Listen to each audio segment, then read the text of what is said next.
of India. Thank you, Madam President. Let me begin by congratulating the French presidency for its able stewardship of the Security Council this month. I also thank Secretary General Antonio Guterres for his briefing and take note of the remarks made by ICC Prosecutor Karim Khan. Allow me, Madam President, to preface my remarks by reminding the Council that India is not a signatory to the Rome Statute, nor a member of the International Criminal Court.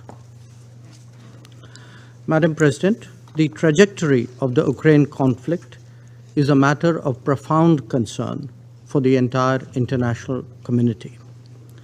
The future outlook appears even more disturbing. The nuclear issue is a particular anxiety. In a globalized world, the impact of the conflict is being felt even in distant regions. We have all experienced its consequences in terms of surging costs and actual shortages of food grains, fertilizers, and fuel. On this score, too, there are good grounds to be worried about what awaits us. The Global South, especially, is feeling the pain very acutely. We must, therefore, not initiate measures that further complicates the struggling global economy. And that is why India strongly reiterates the need for an immediate cessation of all hostilities and a return to dialogue and diplomacy. Clearly, as Prime Minister Narendra Modi has emphasized, this cannot be an era of war. On our part, we are also providing both humanitarian assistance to Ukraine and economic support to some of our neighbors under economic stress.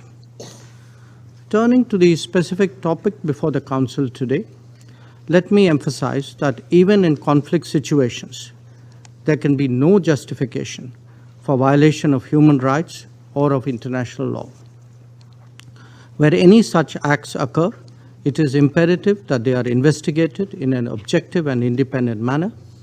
This was the position we took with regard to the killings in Bucha, and this is the position we take even today. The Council will also recall that we had then supported calls for an independent investigation into the Bucha incident.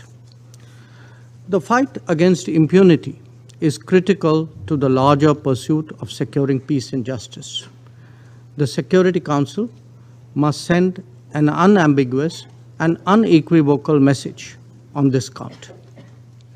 Politics should never, ever provide cover to evade accountability, nor indeed to facilitate impunity. Regrettably, we have seen this of late in this very chamber when it comes to sanctioning of some of the world's most dreaded terrorists. If egregious attacks committed in broad daylight are left unpunished, this Council must reflect on the signals we are sending on impunity. There must be consistency if we are to ensure credibility. Once again, let me emphasize, Madam President, that the need of the hour is to end this conflict in Ukraine and return to the negotiating table. This Council is the most powerful contemporary symbol of diplomacy. It must continue to live up to its purpose. The global order that we all subscribe to is based on international law, UN Charter, and respect for the territorial integrity and sovereignty of all states.